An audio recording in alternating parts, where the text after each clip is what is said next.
What's up, you guys? Sean Ross Sapp. This is May 13th. It's the list in ya, boy. It's a busy week. There's a lot going on. Jimmy. You know, Yeah. Hey. when this whole thing started, everybody was like, "Oh, there's not going to be any news. Not going to be any news." Yeah. It's been 3 of our busiest months ever, which, I mean, in weekdays, it's been busy. I've actually been able to get some weekends off here and there, but when those weekdays hit, they're busy. There's a lot going on. Yeah, it's true. It's been really, really busy. And I was wondering, oh man, I'm gonna have 1 page of content for the podcast every week. I got like 5 pages. Yeah. So well, that's we also crazy. have several super chats if you're watching live on youtube.com/Fightful, which you should be watching it live. Go ahead and donate a super chat, any amount, get your question or statement read on the air. Our dude Throwback27 already has one in, says, at work, hanging out, listening to the King SRS and the man Jimmy Van at work makes working on cars better. What do you guys think is Regal's announcement tonight? And No Way Jose will lose tonight. Well, No Way Jose has pulled out of Quizzlemania. I guess he had decided he's taken too many losses of late and didn't want to take another one come 4 p.m. Eastern. All due respect to him. Are you not humble, Sean, today? They just don't have anybody. They've stacked the deck and they've put 3 of those Wrestle Talk guys against me. They're really grasping. This is like back when John Cena used to have to face people in a 14-on-1 handicap match on Raw. Yeah. The Wrestle Talk Authority is trying their best to get me off their show. But what do you think Regal's announcement's going to be tonight? Well, hopefully it's not that Adam Cole is pregnant. That would be something. Yeah, that would put a wrench in the plans of the NXT title. Otherwise, I don't know. Let me see. They still what titles do they still not have access to? The UK titles. UK titles don't really matter, but the Cruiserweight Cruiserweight, don't really matter. They're doing the tournament for the Cruiserweight title. The tag titles, Matt Riddle's doing his thing with Timothy Thatcher, so I couldn't imagine that would be it. But, man, it's really hard to tell. I think they might announce maybe a special or something, but that's just me wagering a guess. But Throwback27 also says, with Becky Lynch somewhat retiring for the current time being, who do you think will have a run close to what Becky had? Was Jimmy surprised at Otis winning Money in the Bank and the idea of tag belt or the tag belts being cashed in on is a great idea? I think the idea of the tag belts being cashed in would be a great idea if they meant more. They have fun matches, but I like the idea. I just need to see some fine tuning on it. Yep. I think that it is going to be Otis cashing in on the Intercontinental title. Really? Yeah. The reason I think that is, number one, he's a babyface. The cash-in's not as interesting. Braun Strowman, usually in this situation, if the guy with the briefcase is a babyface and the champion's a heel, so that you can have the fun cash in. I don't see Braun losing anytime soon. They could do the screw up thing where Bray Wyatt lays him out and then Otis runs out and cashes in. They could. I don't see Otis as the world champion. So I don't want to get too far ahead of myself, but I could see, potentially, let's say Dolph Ziggler wins the Intercontinental title and Otis cashes in on him, or I can see something like that. Yeah, I can see something like that. The tag team title thing I think is a good idea, but I saw an interview with Otis where he acknowledged he's probably going to be single for a while now. Yeah. So that tells me. The thing is, like, if they do these both quick, I think they should have a Money in the Bank briefcase on the show. I think in light of what happened with Asuka, they should just say, hey, we want to pop a rating for SmackDown. Let's do another women's Money in the Bank ladder match here at the Performance Center. I think that would make a lot of sense to do that. That way you have a little bit of flexibility there. As far as what? Because of the brand extension, why not have Otis on both shows? Maybe you could try to cash in on Drew too. Yeah. I mean, I don't see why not, because initially they had said, oh, well, maybe not, but we'll see how that goes. As far as who could have a Becky-type run, Bianca Belair is the one that stands out to me. Yep, and it's funny because this was the second thing on my list today, was talking about who's going to be the new Becky Lynch of Raw.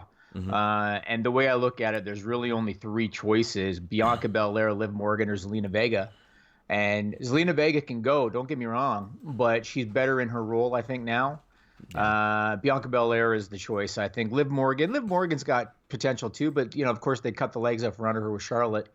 So Bianca Belair, I think, is the choice. I don't know what the hell has happened to her. I thought her and Street Profits were great as an act, and then now they got her on main event. But this opens up an opportunity for sure. Yeah. So I see Zelina as more of a manager that can wrestle here and there than somebody. I mean, I think she said less than 200 matches in her career, and she's been around for a decade. So when you're wrestling about 20, 30 matches per year, it shows that you can go, and somebody has confidence in you, and they should, because she's a great performer. But I think that she'll be more somebody who brings people in and gives them instant credibility, or at least for 2 weeks she'll give them credibility.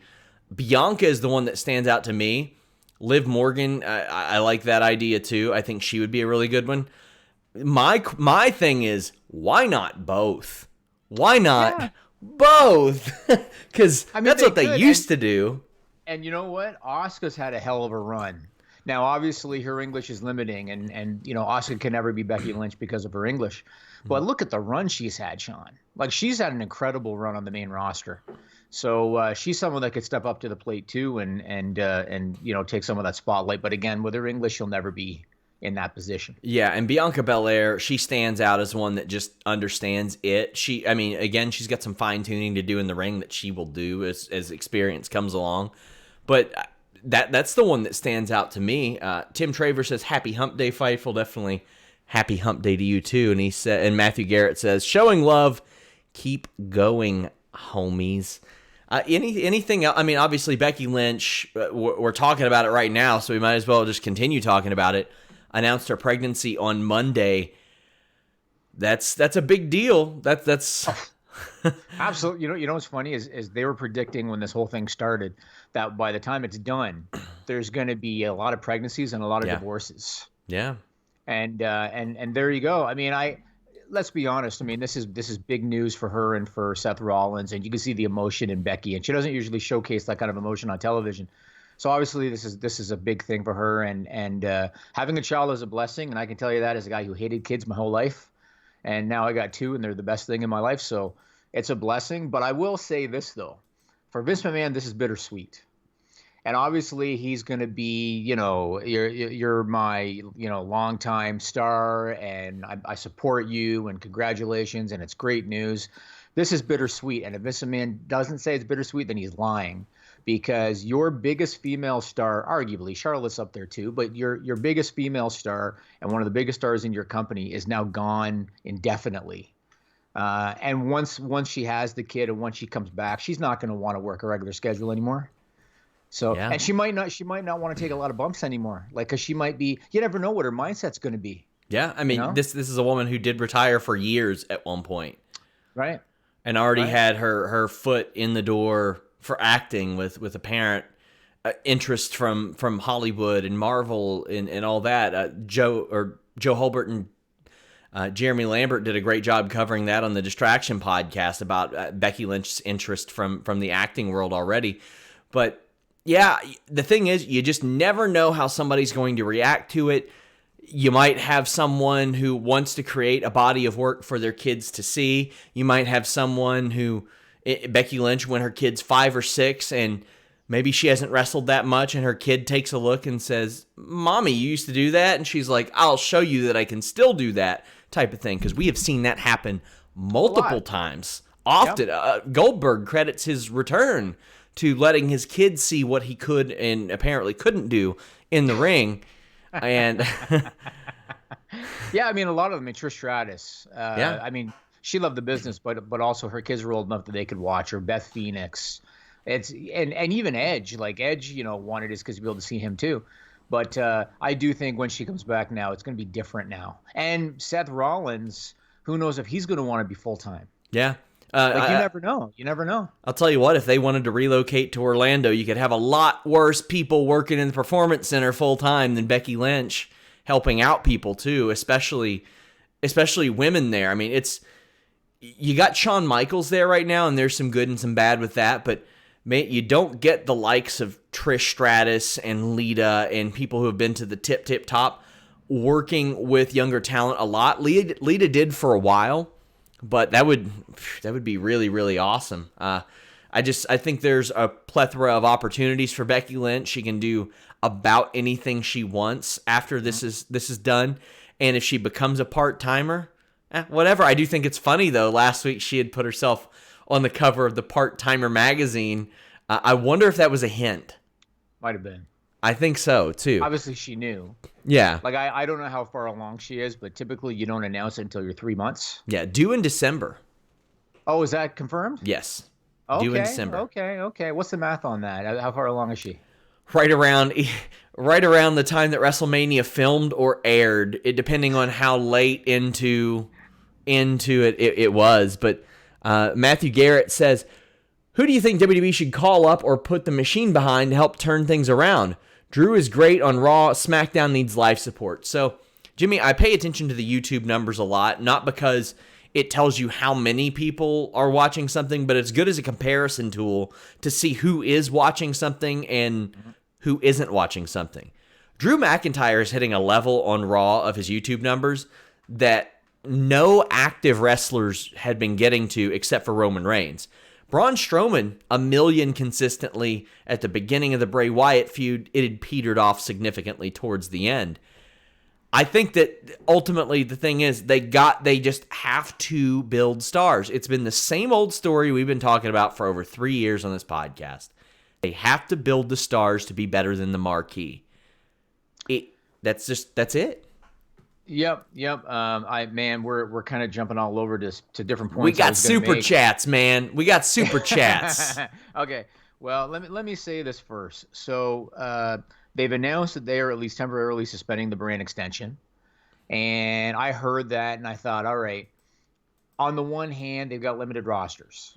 And so by getting rid of the brand extension, now you can have more guys per show, especially Raw when you got 3 hours to fill. So I can kind of accept that aspect as long as it's temporary. And then when things open up again, they get more guys back and then they go back to the brand extension. The problem is that when I heard that news, I thought, this is Vince McMahon's MO.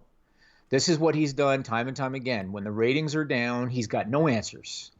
So the ratings are down, and it's like, let's do quote unquote dream matches. You know, we used to joke around about, I thought the Survivor Series was the only night of the year, yada yada. So, but this is his MO. It's like let's book dream matches. Let's give them dream matches, and we'll put the two brands together again.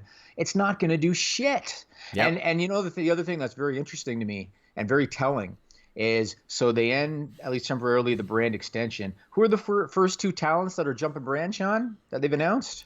Baron Corbin and Charlotte Flair. Charlotte, who is already on 2 brands. Who's already on 2 brands, right. So now she's got the trifecta. But it's funny because we've long talked about who it's very obvious who kind of like the corporate favorites are. Now, Charlotte is a different case because I think Charlotte's a hell of a talent. I think she's the biggest star female-wise in the company. I think she's arguably the greatest of all time. So she's different. Baron Corbin is not a needle mover. Nobody gives a shit about Baron Corbin, but he's liked by the office because, you know, he was the authority figure guy and all that kind of crap. So now they're going to have him and Drew. No one gives a shit about that match. Nobody. And so if in your mind you're thinking this is what we have to do in order to turn the corner, it's just not going to happen for you. It's not. Like what makes them think that we're excited to tune in for that match because they were involved in a really shitty stable. Like, here's the thing. At least with Jinder and Drew, we know there's history and they're friends and they had a similar path. With Baron Corbin, nobody cared enough. Nobody cared about their path because they just wanted them off TV. It was so frustrating and so annoying, and just nobody cares about Baron Corbin. And you know the unfortunate thing is, and I've never really been a Corbin guy, and I think when they called him up, I said I can't remember what I said, but something about how I don't see money in him kind of thing. I will say this about Baron Corbin: there are certain elements to him that are good. You know, like his finish is really good. Love it, and he also has a sense of humor. You know, like there are times that he'll throw out a funny one-liner or something like that. He's got that quality to him. The problem is he looks like a goof with the stupid crown and the cape and everything. And they've already kind of taught their audience, this is the guy that you throw out when you got a celebrity and they got to beat up a wrestler. This is the guy you throw out when, say, The Rock comes back and you got to beat up a wrestler. When you need to embarrass somebody, that's the choice. Mm-hmm. And that's what you've trained your audience. And between that and the goofy getup, no one gives a shit about Baron Corbin. If they did the whole Paul Heyman accentuate the strengths like we've talked about, and if you highlighted the fact that he's got a phenomenal finish, he's gotten better in the ring, but he's got a phenomenal finish, and he's actually got a decent sense of humor, maybe you could get something out of him. But King Corbin, no one gives a damn. And the delivery is miserable. I'm not excited to whatever promo he's going to cut on Friday about this. Right. It's just, Yeah, it's not good. It's not good, man. And when I see that, I'm like, okay, so he was their answer to this. You couldn't have just found somebody else. I don't understand it. He's the corporate. It's obvious he's one of the favorites of the office. That's just how it is. And again, that's why it was no shock that the first, female or the first Raw talent being announced for SmackDown is Charlotte Flair. Charlotte Flair is, of course, one of the favorites of the office. Mm-hmm. And they're going with her. But again, I don't mind her so much because she's awesome. I think Charlotte Flair is phenomenal. Well, if Corbin won matches, he would be awesome too. That's the thing. And get rid of the crown and get rid of the cape. And, if he's just a guy that's out there with a cape and a crown and he gets beaten, embarrassed, and he's like, "What? I'm 6'5", 280 pounds, but I don't want to fight anybody, really." Yeah. Oh my God! And that delivery, like I said, that delivery is miserable. Throwback 27 sends another super chat. He says, with Becky now away and the positive reaction, what do you think of Stone Cold Shayna Baszler's comments about Becky's pregnancy? It was wrong in some. About who the dad is? You mean? No, hold on. It was wrong in some instances, but extremely cold-hearted also. The IC tourney, will NXT be in it? We'll talk about the IC tourney in a little bit. I thought that Shayna's promo was hilarious. I thought it was awesome. Her saying that kid's gonna suck. Look who the dad is. Yep. I mean, I get the feeling, it's just my hunch, I'm not reporting anything here. I get the feeling they probably asked Becky, hey, can we use this for storyline purposes here? But either way, Shayna rocked it. I thought that was a great promo. You know what? The thing that I got out of that promo more than anything was her telling Natty she's never gonna have a kid. Yeah. And the reason I looked at that and I was like, okay, I don't know anything about Natty's personal life, but she's pushing 40. Mm-hmm. And her and Tyson don't have any kids. Again, I don't know if there's something, if there might be a problem or if it's a choice, but I was surprised that she mentioned that. I thought to myself, man, that's digging a little bit deep. It is, but it was a good line too. She's a great heel for sure. Korasami says, do you think Seth Rollins will leave as well for Becky's safety? I don't think for a while. I don't think until probably, I would imagine, just speculating, after Survivor Series, they'll probably be like, go home for a while. Help Becky, take care of your kid, yada, yada, and he'll probably pop back up at Royal Rumble, maybe. Right now, they're only doing TV. Yep. And so right now, and they're rotating, live every 2 weeks or whatever, so that's not that bad of a schedule. And I don't know if they're using the company jet, because I think he lives in Iowa, so I don't know if they're using the company jet to get him back and forth. It wouldn't surprise me if they are. That's not a tough schedule, so I think he'll keep doing that. I know with Daniel Bryan, they gave him like 8 weeks, I think it was, after his second was born. Yeah. So I could see them doing something like that for Seth Rollins, but at the same time, he's got some clout. If he tells them, I want to take 6 months off, he's going to get it. I mean, that's just how it is. T. Smitty 3000 says, Becky being pregnant is a sign WWE needs to build up their female talent. When Stone Cold got hurt, Rock and Triple H are ready to go. Yeah, that's the thing. They have Charlotte, Sasha, Bayley, but the thing is, they're spread out across 3 brands now. The WWF had 1 brand back then. You're right. And they did. They had a ton of people ready, Jimmy, and WWE doesn't. It's so different now, though. I mean, we've talked about how just even the culture is different. The cutthroat attitude's not there anymore. The competitive nature's not really there. It's just a different time. It's a different business. But there's one other thing I want to mention about this whole, short-term rating fix thing and, Vince McMahon going with the brand extension. One other point of this I want to mention. You know how he's notorious for changing his mind, and this has long been talked about. Everybody that's been involved with the company has talked about how he'll quickly change his mind on things. Remember that Q1 earnings call when he said one of the reasons Raw ratings are down is that they introduce new performers and it takes time, right? Yeah. That was one of his explanations. After WrestleMania, they started incorporating guys into the show that either had not been on the show at all on Raw, or they weren't really being utilized that much. And they were doing it because they had a limited roster, and so they had to do what they had to do to fill time. So they were using Andrade and Angel Garza and Austin Theory with Zelina Vega. They were a big act on that show at that time. Apollo Crews was given an opportunity. They were using guys like Brendan Vink. Ricochet and Cedric Alexander became a tag team. They're using those guys. Though all those guys fitted to what Vince McMahon said, maybe arguably with the exception of Ricochet and Andrade, maybe, as far as new talent takes time, right? But look at every single one of those guys. Look at how they've been used. They've all lost most of the time. And so I look at that and I think to myself, so are the ratings down because you incorporated new talent, or are the ratings down because you're creative as shit and you don't know what to do with this new talent?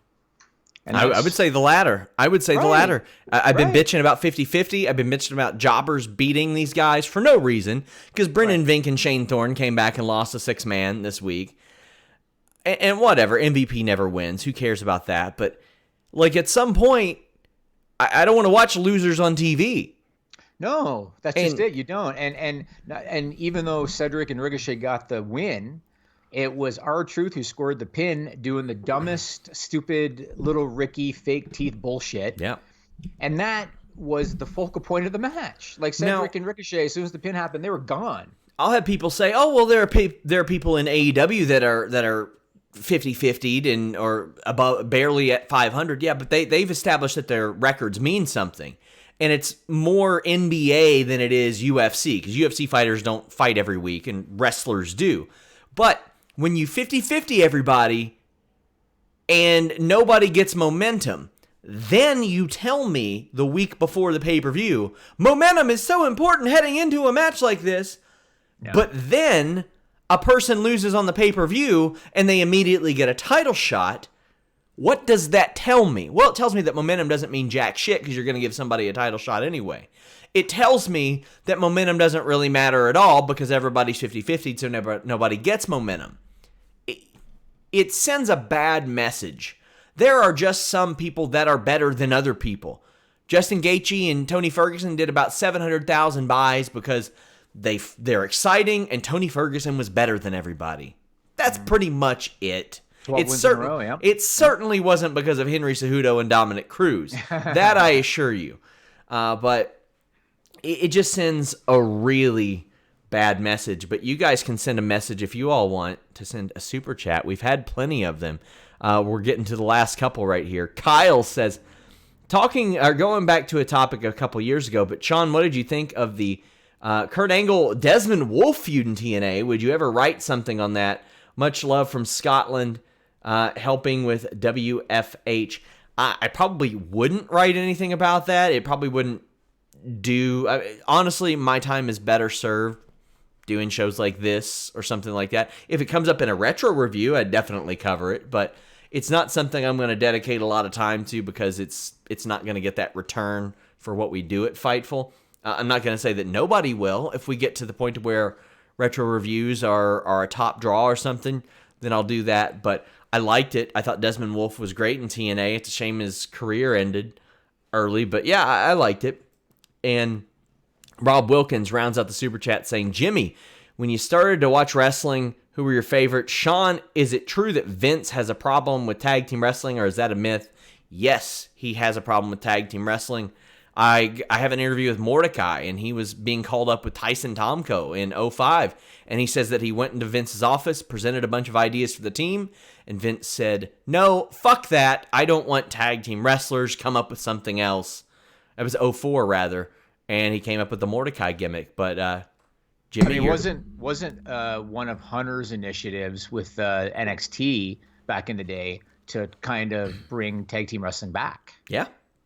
And that's because they hadn't been utilizing tag team wrestling. And this is going back years. I remember, wasn't it mid-90s? It was either the Smokin' Guns or the Body Donnas or the Godwins that had the titles because they only had 3 tag teams. Yeah, well, they had the New Rockers. They had the New Rockers. I remember they brought in the Bushwhackers in 96 for their tag title feud because I feel like the Smoking Guns, one of them got hurt or something. Might have been. Oh, I remember it was a 1996 tag title feud, and if I find the teams, it was very, very funny how bad it was. It looked rough. Yeah, and again, you think back to, say, 87, 88, when they had so many phenomenal tag teams in that company, so many incredible ones, that the Killer Bees, who were a damn good team, never got a whiff of the titles because there were just so many good tag teams. To answer Rob's question, I was initially an Andre the Giant guy. He was, a larger than life in more ways than one athlete. I got to see him live a couple times. And later on, Macho Man Randy Savage. I was always more into Randy Savage than I was Hulk Hogan. And so Macho Man Randy Savage, I thought he was great. And of course, like all other preteens, I had a crush on Elizabeth, So those were the first ones that I was into. And the Bulldogs. I was a big British Bulldogs guy. They were my favorite tag team of that era. Speaking of the Bulldog, he and Owen Hart were in that tag tourney. Hakushi and Barry Horowitz. I remember, yes. The $1 Million team of 1-2-3 Kid and Tatanka. The teams that you had mentioned. They put together the New Rockers for that, and then Razor Ramon and Savio Vega. And when Razor got suspended, they replaced Razor with Steve Austin to help continue the Savio Austin feud, which was actually really good. I loved their feud in '96. But they brought back the Bushwhackers for that tournament. This may surprise you, Jimmy. The Body Donnas won. There you go. Against the Godwins. Them, the Godwins, and the Smoking Guns. Yeah. They always, the belts were just going in a circle. It was. Yeah. At that time. I want to talk about UFC 249 from last Saturday. And I'm not going to talk about the results because this is not an MMA podcast, and you can go to Fightful.com for other results. Yeah. I want to talk about it in terms of COVID-19 logistics, because I know that the sports leagues were paying attention, and I think pro wrestling was probably paying attention too to see how it played out. And so I want to talk about it. I found it very inconsistent. And I know Dana White in the post-show press conference, he was questioned about some of the things that I'll talk about in a minute. And he basically said, well, it was our first one. We're learning as we go, which is fine. But the inconsistencies I thought were stupid. Like they were very avoidable inconsistencies. And I'm very curious to see what's going to happen within the next month. Yeah. If there's any repercussions from this show. So we're going to have to see. So if anybody didn't see UFC 249, they had way more people in the building than WWE does or AEW. And the one thing you have to remember is that WWE, what you see on camera, that's not all they have. They have a whole production staff there and directors and, people on the boards and stuff like that. So they have more people than what you see on camera. UFC had a ton of people in that building. And there were so many inconsistencies with it. Like, for example, they had 3 commentators. They had them sit on separate sides of the cage. But then when they were at the start of the show previewing the show, they all stood together. And even Joe Rogan, who I love, because Joe Rogan doesn't mince words. Joe Rogan was like, well, this doesn't make any sense. Yeah. Why am I standing here with you guys now, but then they're going to make me go sit over there? You know what I mean? Like, it didn't make any sense. And another thing about this show that was very telling to me, Sean, and I'm going to be very interested to see what happens with the sports leagues. Joe Rogan was supposed to interview guys after fights from like a remote location or whatever. And it was going to be done like a podcast type thing. All Joe Rogan had to do was complain and use his stroke, and he was in the cage doing the interviews after the fights like normal. Yeah. What's going to happen when the NBA restarts and LeBron James doesn't like something the way they do? What's going to happen when the NHL restarts and say Sidney Crosby doesn't like something the way that they want to do it? If you're able to use your clout to get around the social distancing measures they put into place, that's a bad look, man. Big time. And LeBron's got that type of stroke to where he can do that. Absolutely he does. Absolutely he does. So I thought that was a bad look, and quite frankly, I thought that was really bad on Joe Rogan. Yeah, I did too. And so that to me was very telling. And then, of course, we heard that there were 3 positive tests. One of them was Jacare Souza. He's one of the fighters who was supposed to be on the card. They pulled him from the card. Turned out 2 of his cornermen also tested positive. And what ended up happening, in case you're not a UFC fan, UFC issued a press release about that positive test result. And I want to read this one little line. They said, from their arrival, meaning Souza and his cornermen, from their arrival earlier in the week until their departure today, Souza and his cornermen followed UFC health and safety protocol, including practicing social distancing, wearing personal protective equipment, and self-isolating whenever possible. A video was then posted on social media by Fabricio Verdum, who's another Brazilian fighter, in the hotel.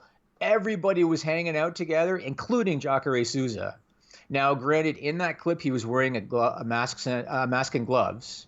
But number one, that proved that what the UFC said was bullshit. That's number one. Number two, that doesn't necessarily mean that he was wearing a mask and gloves every time he interacted with anybody. Yep. And so that was pretty bad. And Dana White even said, quote, the optics obviously look really bad on that one, he said about that video. So these are all examples to me of these inconsistencies that were going on. And a lot of the people that were in that building, Sean, either they didn't wear a mask at all, or they had a mask on and they had it pulled down below their chin. Yep. Like a lot of them, like people sitting at ringside for whatever apparent reason, and cornermen, either no mask at all or it's below their chin. And I just saw that thinking, man, like who dropped the ball on this? Like they're not following any guidelines. Yeah, athletic commission members, obviously they have to be there. They need to be wearing masks. The team needs to be wearing masks. Everybody should be wearing a mask except the commentators, I suppose. There ain't no reason they couldn't have scaled back the number of team members allowed to walk somebody out even more. Ugh, it's so frustrating. There were dozens and dozens of people in that building.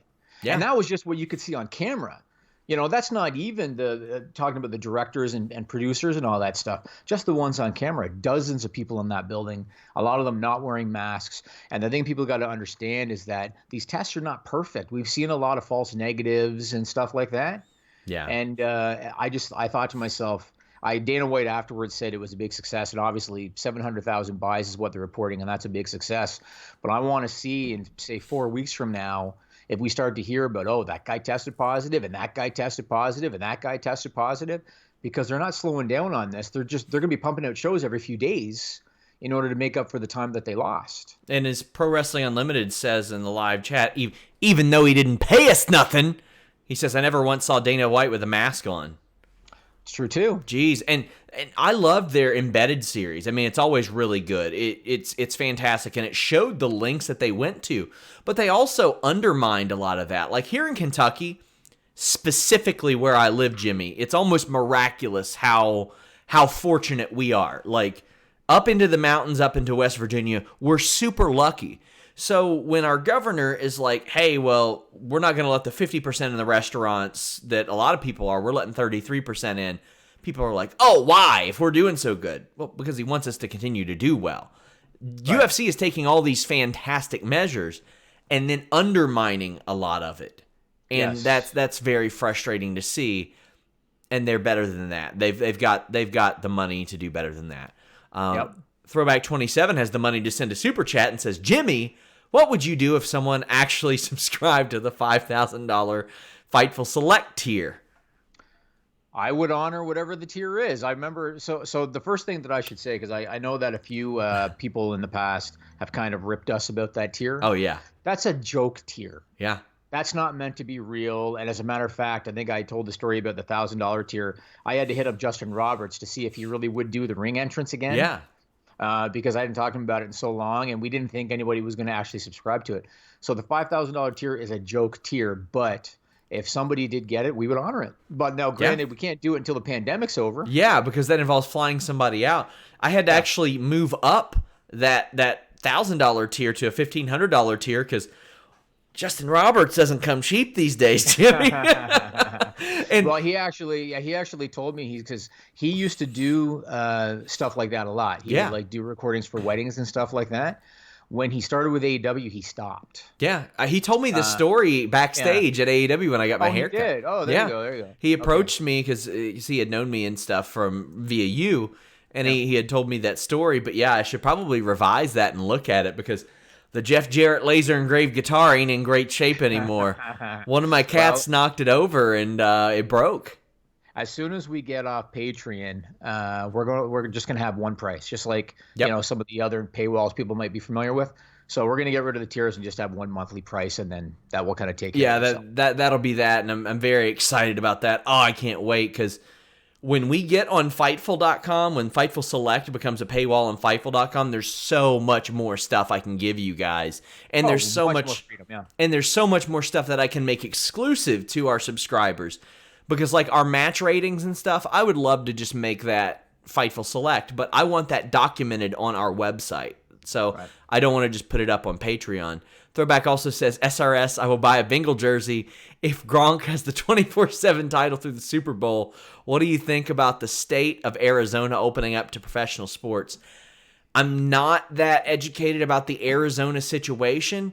I miss sports a lot. I wish I was watching baseball games and stuff. This was going to be the first year I went to Reds opening day ever, and I didn't get that chance. And you know what? It sucks, but ultimately people's health is more important. The Gronk Super Bowl thing, Jimmy, it wouldn't surprise me if he did keep it at least through then, because WWE might want that publicity. They'd be dumb not to keep it on him through then. You don't need that title on your show. And you never know, he might be afraid to take a schoolboy roll-up from R-Truth. Yeah, he might pull a hamstring or something. Yeah, because, I mean, he didn't want to do that spot that equated to a 2-foot drop, and Vince had to go up there and show him how it was done. Yeah, you know, the only thing I will say about that, you and I talked about that off the air, and we kind of, poked fun at it, but the only thing I will say is obviously he knew then he was going to return to football. And so he was probably being really, cautionary about, oh, man, if, like, I get injured and I got to call my agent, it's going to blow shit crazy. So I can kind of understand it. But at the same time, Sean and I were talking about it. You had all of these big guys standing down there ready to catch you. I would have done it. Yeah. You know what I mean? Like, that's not a hard spot to pull off. No, it's not at all. It's definitely but he had not. a lot of money on the line. And I got more on that coming to FightfulSelect.com this week, guys. Make sure you guys subscribe because I got a ton of news coming your way. Also, more quick plugs. Leo Rush and John Moxley interviews dropped on Fightful this week. Full interviews. And we've got probably between the two of them 10 different stories that are going to run over the next few weeks. We've had so much stuff. I've got wrestlers hitting me up for interviews now, which makes me very happy. I'm very excited about that. Awesome. There's another note about the UFC I want to mention. Do you remember when WWE first resumed their tapings? And I asked you if you could find out a specific thing for me. Do you remember that? There are a lot of specific things you asked me to find out, Jimmy. Okay. I asked Sean to find out if they made the talent sign a waiver. That was like one of the first things I asked Sean. And Sean came back and said they didn't, and I was shocked. Mm-hmm. I was shocked that WWE was that, quite frankly, stupid to leave themselves liable like that. So the UFC, as it turned out, did make everybody sign a waiver. And to me, again, this is a no-brainer. Now, granted, the UFC, there's even more risk involved than there is in pro wrestling because everybody's sweating and bleeding all over each other and everything. But they made them do it. It was an 8-page event participation agreement, and it included a non-disparagement clause, which I thought was interesting. Yeah. Basically saying if you talk shit about the way we did things, we have the right to withhold your money. And I heard about that, and I thought, no brainer that they did it. I'm surprised WWE didn't do it. Usually WWE's on top of stuff like that, so I was surprised they didn't do it. But it was what it was. Do you think Henry Cejudo is going to go to WWE, be Mighty Mouse? No. I don't think so. I just don't get it. He's a very good fighter. I just don't get it, man. This guy gets in his own way so much. He refuses to fight anybody anymore worth a fuck. There were 4 people that should have got title shots over Dominic Cruz. He had not fought since 2016. Since Fightful existed, he had 0 wins. That's 4 years, man. Yeah. That's unbelievable. Yeah. Peter Yan, Aljamain Sterling, and everybody's like, oh, they're not names. I'm sorry. Do you think Dominic Cruz is dragging in the buys? Because, spoiler, he ain't. UFC lost that trade with ONE FC because Demetrius Johnson, 3-0. He could have had a rubber match with Henry Cejudo that people would have cared about. And he says, oh, you know what? I think I'm going to fight 5 more years here in one championship. And the best thing that they got out of that trade, the UFC did, was Masvidal knocking out Askren. That's the best thing. And that guy was on his way anyway. So not only did they cripple their flyweight division, they rendered their bantamweight division real weird. Boy, that guy just... I just pushed a button on... All I did was ask if you thought Henry Cejudo was going to go to WWE. No, I'm just so annoyed, man. It's every time he calls somebody out, it's somebody who isn't relevant or doesn't win or anything like that. And he had a good win over Marlon Moraes, and I liked that. But now he's like, you know what? I'm going to retire, but money talks. No, man, not for you it doesn't, buddy, because they probably ain't going to give you that money. With all due respect to him, I mean, he's a great athlete and an Olympic gold medalist. But with all due respect to him, he's not a draw. Nobody gives a shit about Henry Cejudo. And the thing is, I think he could be a draw. Oh, he's got personality and he's got talent. You're right, he could be, but it's just not. And there were all these people doing, greatest of all time. And I'm like, one of the best, under 135 pounds, but so is Cruz, so is Faber, so is Mighty Mouse. There's a lot of people there. Him beating emaciated TJ Dillashaw and Dominic Cruz, who hadn't fought in 3 years, doesn't say something to me. Him beating Marlon Moraes and him beating Demetrius Johnson does. Him not going back to flyweight because he didn't want to fight Joseph Benavidez, who beat him, mind you, doesn't say a lot to me. So I don't want to see him in WWE. I don't think WWE wants to see him there. They wouldn't know what to do with him. They wouldn't know what to do with him. No. And the funniest thing about all this, Jimmy, a lot of people don't know that WWE recruited Henry Cejudo. They wanted him. Oh, yeah. They wanted him for that Mighty Mouse role. The irony of that is Vince McMahon has always wanted that Mighty Mouse. UFC had an actual guy named Mighty Mouse. He was the best fighter in the world, and they were like, nah, we'll trade him for a guy who's been retired for a year. Yeah, the problem with Mighty Mouse, he was so vanilla as a personality. That was kind of the problem. And you know what's interesting? I think of a guy like Dean Malenko. Mm-hmm. Dean Malenko is a funny son of a bitch, man. Yeah, he is. And like I was in Vegas there, and you talked to him at one point, and I was just kind of watching and stuff, and he had interactions with so many people there, and he was cracking everybody up. Such a funny guy, but then on camera, he played this stone-faced, kind of boring guy. And Mighty Mouse was similar. I would see Mighty Mouse do like real life interviews outside the cage. He's got personality. Yeah, a lot of it. But for whatever reason, he wasn't able to translate that into the cage for some reason. And so he just wasn't able to really draw a lot of money. That's just, I don't know what it is with some people. Dare I say he did in the cage. Do you remember when he threw a man up in the air and then caught him with an arm bar? Not really. He did. He had a waist lock. He launched, I think it may have been Horiguchi, up in the air and caught him midair with an armbar. Against Henry Cejudo, if you all go back and watch that first fight, it was nothing like the second fight. It was embarrassing because all Henry Cejudo talked about was gold medal wrestler, gold medal wrestler, gold medal wrestler. So in that fight, people were like, oh, he's going to keep his distance. He didn't. Demetrius Johnson closed the distance, got into a clinch with him. Henry Cejudo took him down.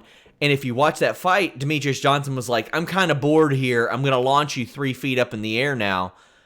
Kicked this Olympic gold medalist wrestler up into the air from the bottom, kneed him repeatedly. Like if it happened in a video game, Jimmy, you'd unplug your controller and throw it through the wall and say, fake, not real, stop spamming that knee over and over again. He had those elements. It's just, UFC did not properly capitalize on that either. What you just said was a great segue into my next topic. I did not and still don't really know who Tom Segura is. I don't know how he's famous. I guess he's a comedian. I just have never heard of him. He's a comedian. Okay, I never heard of him. I saw the rant, and I saw like Sam Roberts, was really mad about it, and I saw you posted stuff on social media about it. I'm sure people are familiar, so I don't really need to go into it. He basically shit all over pro wrestling and pro wrestling fans. Here's my question. I saw a video of him like whenever, the next day or whatever, where he said he loves wrestling. Was he just being sarcastic and saying he loves wrestling? I think so. Or is he a wrestling fan? I think he's being sarcastic, but okay. A lot of people said a lot of different things, and they were all pretty stupid about that. They're saying, well, he's a comedian. Well, if that was a comedy bit, it was a shitty comedy bit. It wasn't funny. There was no punchline. Yeah. I don't find using the term retarded in a derogatory sense very funny. He compared WWE to the Special Olympics. Yeah, and you know what? The Special Olympics has a lot of really great athletes that work really fucking hard to be there. Using that in a derogatory term is stupid. It wasn't funny. That's the thing. It was corny. Like, we just watched the Dark Side of the Ring where an 85 Dr. D was slapping John Stossel for saying wrestling was fake. That's the thing. Like, it was like the plot of Ready to Rumble from 20 years ago. Like, wrestling fans know it's not real. That was his basis. And I had people say, oh, well, his point was that wrestling fans are overly sensitive. And I'm like, no, idiot. That's your point. That's the point you're making, pretending he made a point. He didn't make a point. His point was that he thought that wrestling fans were retarded. And if it was a joke, it was a shitty one. And he's a much funnier guy than that. It was a troll, maybe. That's what it was, but it wasn't a joke. He got a lot of attention. And Sure. Again, like, I didn't know who the hell this guy was. And I saw all these people, like, he got so much attention from the, online wrestling community. But so he's a comedian. I honestly don't know who he is. He's a comedian. I've watched his podcast a couple times. When Dane Cook was on there, I think he talked about how his brother conned him out of millions. I watched that story. It was very good, but I watched that because of Dane Cook. I think I've watched Bobby Lee on there a couple times. The thing that I always think is ridiculous is when you get those fucking wrestlers that are like, come on, I'll show you how fake it is. And I'm like, oh, come on. Yeah. But I mean, Ziggler did decent. Ziggler says something like, if you ever want to talk about it or something. Ziggler's a comedian too. He understands that. Abyss was the one that was like, anytime, buddy. But like the thing is, if I had people that also said, well, it's a comedy podcast. So, and I'm like, wait, that's not like, you can't just go, oh, it's a prank, bro, after you do something stupid. It reminded me of the Talladega Nights line where he said, well, I can say whatever I want because I said with all due respect. It's in the Geneva Convention. Look it up. Just because he's got a comedy podcast does not mean he's exempt from getting shit on from saying stupid stuff. And if he wants attention, so what? I don't give a shit if he wants attention or not. If he wants attention, that's what he got. Good for him. But I thought it was stupid. I thought it was really stupid. It was corny. Too. It was played out. Like you know this about me. I don't really get offended by anything. Mm-hmm. And so I wasn't offended at all. Like Sam Roberts, I saw a clip from Sam Roberts. Sam Roberts was mad. Like, he was legitimately mad. I'm not mad. I'm not offended at all. I just thought, you have to understand, in this landscape, we live in a very sanitized kind of landscape where you just got to be smart what you say. And he did, throw around the word retarded, and it's not something you say anymore. I've said plenty of stupid shit that I feel that I feel bad for, and I've learned from, and all that. I've ghostwritten for comedians before in the past, and I've had some pretty crazy material that's been given to me, and I've given back to people. But the thing is, the thing that offended me was how shitty the joke was. I was like, that's what you're relying on? You're relying on that? Like, I don't even know if I saw a joke in there. I'm not sure what the hell that was. That's the thing. I was like, this isn't funny at all. Bacon Rasher. Well. Hold on. Bacon Rasher says, are you ready, Sean? An hour and a bit to go, man. Rooting for you, and I'm now a subscriber here after your first appearance over on Quizlemania. Love the work here. Hey, I appreciate it. Getting a little bored of all this winning. I'm getting a little tired of the stupid 2:00 Eastern time slot. But I'm doing it. I'm doing it for Sean Ross Sapp. I'm doing it for Fightful.com. You're doing it for me because there's no place I'd rather be for 3 hours every Wednesday during a pandemic than, not with my wife or my beautiful cats or all that. Rob Wilkins says, you're not kidding about Cejudo. He wants me to fight him, and I don't draw. Just look at my OnlyFans account. I could really use a Jim Ross plug, to be honest. Have you seen that Jim Ross plug in Sonny's OnlyFans? No. I thought you were going to continue. No, that's it. That's where it ends. I heard Roman Reigns is doing Cameo now. Good for him. I mean, he's got coin. What the hell is he doing Cameo for? Why is that like a negative thing, Jimmy? I guess I didn't expect, Roman Reigns, given that he's got 2 newborn twins. He's probably busy as hell at home, and he's made some good money. I guess I just never thought that. Yeah, it would suck for him to keep making $200 for a minute video, right? Is that what he gets? He gets 200. He gets whatever cut out of 250.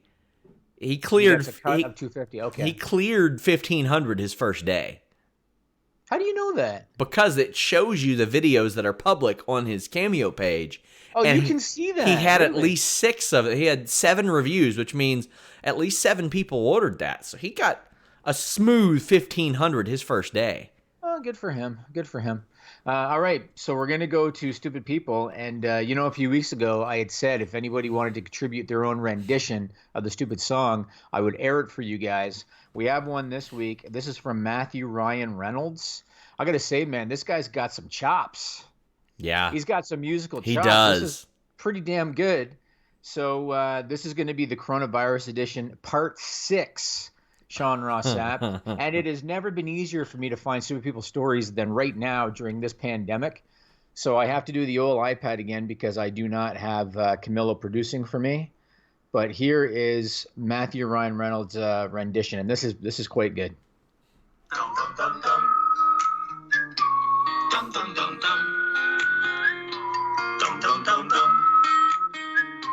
Dum dum dum dum. Dum dum dum dum. You might not be bright, buddy. Dum dum. Don't get down. Dum dum dum. Jimmy and Sean have got the stupidest people around. Blown away when I heard that. Pretty good, man. Damn. Pretty good. So there you go. So, Sean, 2 of the 3 stories I got for you this week, Yeah?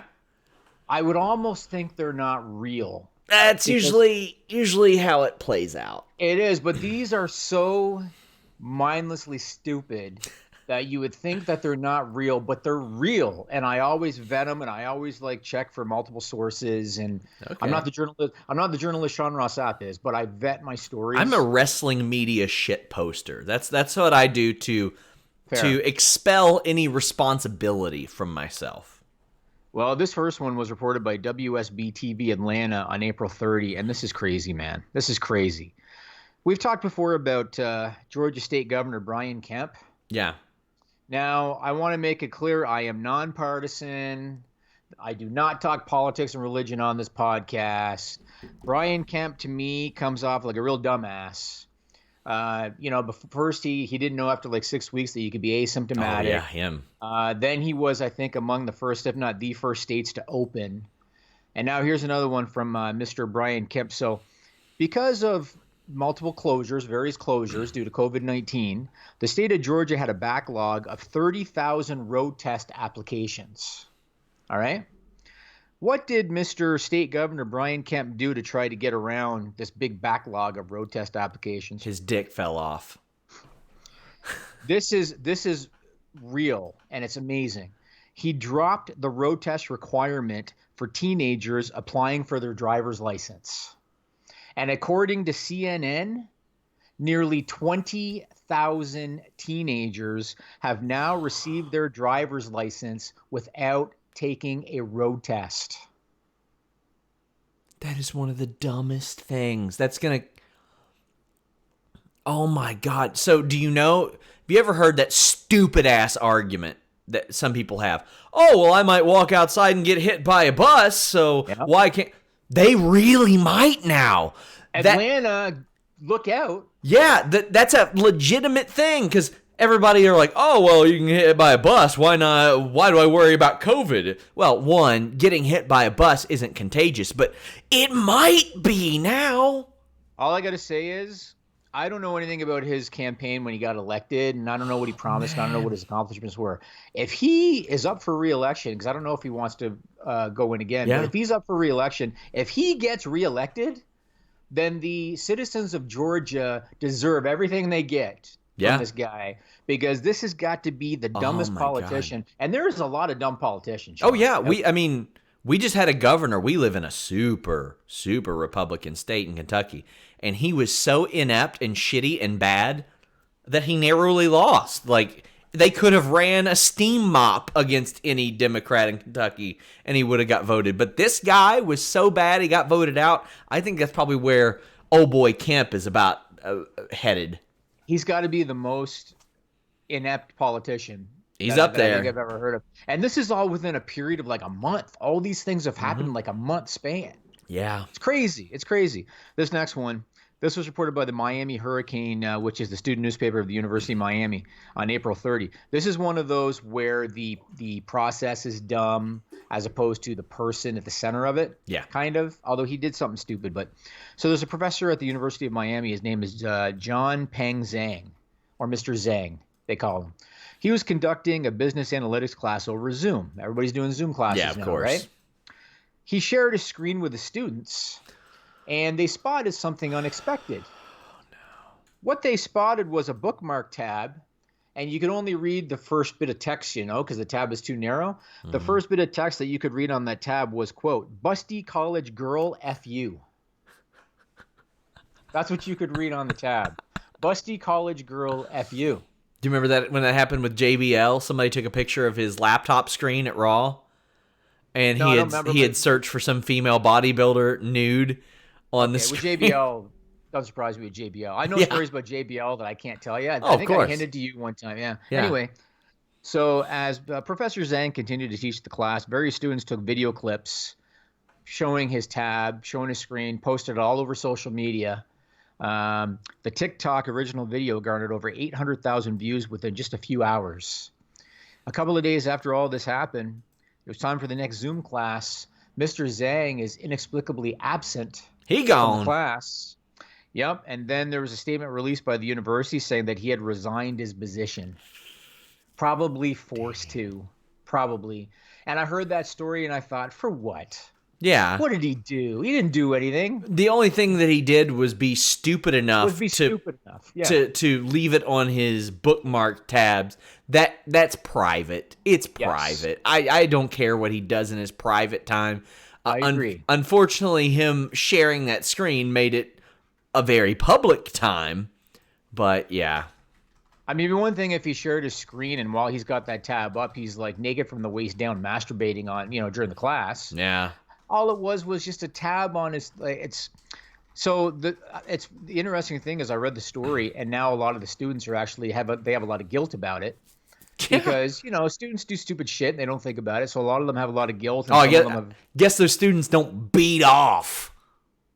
Right. Well, apparently a bunch of them went to the school. They're trying to get him his job back and all of that, but what's done is done, I guess. This last one, Sean. Let me just say this, Sean. I mean, just saying, wasn't that last story the plot of Good Will Hunting? I don't recall. It wasn't. Okay. I don't recall at all. This last one, Sean, let me just say this. I understand that this pandemic, we're kind of learning as we go with a lot of stuff, and I get all of that. Sometimes decisions are made that are stupid. Yep. It doesn't matter if this is the first go around or not. Somebody's got to know that some of these things that they're doing are stupid. And this last one is a perfect example of that. Right along with Brian Kemp letting 20,000 teenagers get their driver's license without a road test. This is right along these lines. Reported by Fox 11 Los Angeles on May 2. Did you know, Sean, that back on April 6th, the state of California moved to set bail at 0 for most misdemeanor and lower level felonies because they wanted to limit the number of inmates in jail so that they could limit the spread of the coronavirus. Did you know that? So yes. On April 6th, they declared, if you're arrested for a lower level felony, 0 bail policy, you're basically going to get a citation and that's it. Yeah. Right?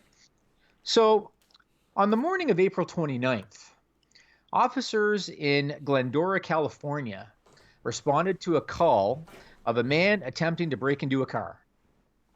They arrived on the scene. They saw a 24-year-old guy named Dijon Landrum trying to drive away in a stolen car. So they caught him, but due to the 0 bail policy, they issued him a citation and let him go. Yeah. About an hour later, officers in Glendora, California get a phone call about an unknown man walking through the front yards of homes carrying a box. Uh-oh. Officers show up. It's 24-year-old Dijon Landrum again. He's got a box full of stolen property that he had stolen from these houses. Because of the 0 bail policy, they issued him a citation and let him go. Several hours later that same day, the officers in Glendora, California, got a phone call about a vehicle that had been stolen out of a parking lot. They tracked it down. It led to a police chase because the guy tried to get away. Boy. So it led to a police chase. They were able to stop it. Who was driving the car? 24-year-old Dijon Landrum. He was arrested for being in possession of a stolen vehicle and for evading officers. And guess what, Sean? Dijon couldn't cut the mustard. Due to the California zero bail policy, Oh, my God. he got his third citation of the day and they let him go. That's amazing. That's amazing. How does it... Who is running these things? So Who are much the people that are determination. running these things? I admire it. This is He's not the dumb one. No, because he knows he can get away with it. Yeah. He knows. Like, is it going to take him stealing a car and then hitting somebody before they Yep. actually do something about it? Yeah, felony. My God. Ugh. After this, go to FightfulSelect.com. We have a lot of stuff to talk about because we didn't get to a lot of stuff on the podcast. Oh, Holy yeah. shit, we didn't get hardly anything on the podcast. So we're going to talk about some AEW stuff. We're going to talk about New Japan. We're going to talk about Curtis Axel. Very interesting topic about Curtis Axel I want to talk to you about. We're going to talk about some Impact Wrestling and the hacker gimmick, the WWE hacker gimmick. So we're going to talk about all of that later. Last thing on my list, because we're running a little bit late, but I want to mention Money in the Bank for a minute. Okay. And again, not doing a full review. Go to Fightful.com. They have it. I want to ask you about two things. Number one, does Bray Wyatt care about the title? I don't know. Like, do you think in terms of, say, storyline, does Bray Wyatt actually care about the title? No. Because I look at it like this. So he's wrestling Goldberg in Saudi Arabia as The Fiend. He gets beat in 2 minutes. Yes. As soon as the pin occurs and Goldberg starts celebrating, he pops right up, Yep. which tells you that he must not have been that hurt if he was able to pop right up. And then he did his finishing act and he was gone. Then he gets another title shot with Braun Strowman at Money in the Bank. And everybody's like, well, why would they put Bray Wyatt in title matches? Like, he shouldn't have a title. Goes out there as Bray Wyatt. And Bray Wyatt, for the most part, always gets his ass kicked. Except I think one match with Daniel Bryan where he won. But otherwise, he typically gets his ass kicked. Goes out there as Bray Wyatt and gets beat by Braun Strowman. I thought to myself, does he just not care about the title in storyline? You know what I mean? Otherwise, why are you popping up after Goldberg pinned you? And why did you not go it as The Fiend, who's supposed to be like the invincible side of you, to challenge Braun Strowman for the title? None of that makes a lick of sense to me, Sean. None. Ross. He had done it against Rollins. He's done it against Goldberg. He's done it against Braun. They make him look stupid or that he Doesn't make a doesn't lick of care. sense. Yeah. No, I don't get it. To answer Throwback's question from earlier, I do think that Raw wrestlers will be involved in this Intercontinental title tourney. Any quick pick for you as to who will win, as they have stripped Sami Zayn of the title and now a tournament will be held? Yeah, I was going to talk about that. I mean, I was expecting it was just going to be a SmackDown title. Mm-hmm. If it's going to be on Raw. Now, even if it's going to be on Raw, is it still going to be SmackDown wrestlers in the matches because of the brand extension? I don't know. I'm just, Okay. He just asked if we thought that Raw wrestlers would be in it. I think they will, just as an excuse for more brand crossover. I'm going to give them the benefit of the doubt, which I should never do because Vince McMahon is 75 years old and should not be overseeing creative for this company. But I'm still going to give them the benefit of the doubt and say, no, they'll leave it to SmackDown guys because they've got Okay. the U.S. title on Raw. Yeah. But when you look at the list of guys that could potentially win, a lot of them, there's a lot of guys that fit the Intercontinental title, whether it be Cesaro, Daniel Bryan, Dolph Ziggler. I think Dolph Ziggler would be a good choice for Otis to cash in on because of the storyline.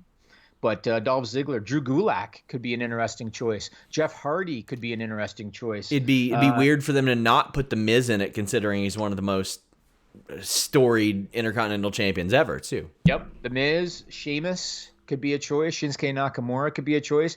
AJ Styles right now must be AJ Styles might be he's on Raw. AJ's on Raw. Yeah, I forgot.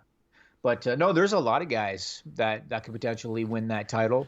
I guess we'll see. Knowing WWE, I could see it being Jeff Hardy. I can see them going with him. Yeah, Jeff Hardy and Sheamus in the finals. There you go. I could see that being the match. Well, this is the finals of the List in Ya Boy 170. We have the list goes on at Fightful Select. We have a ton of stuff at Fightful Select. You should probably subscribe. Hit our all-time best numbers this month. It's going really well, so we hope you guys can join us. For those of you who asked, we don't have a timetable set on when we're moving it to Select yet, but It's being worked on. We're throwing around some ideas, and it will happen. I've been talking to my senior engineer the last 2 weeks about it. And Sean knows there are a couple things in queue ahead of it right now for my dev team, but we're putting the groundwork in place for it now. So I can't give you a timeline. I'd like to say within the next 3 months, but it's hard to give I can't wait. Until next time, guys, join us for the Wednesday Night War. I won't be there, but the rest of the team will. I'm covering UFC tonight. Till next time, we're out.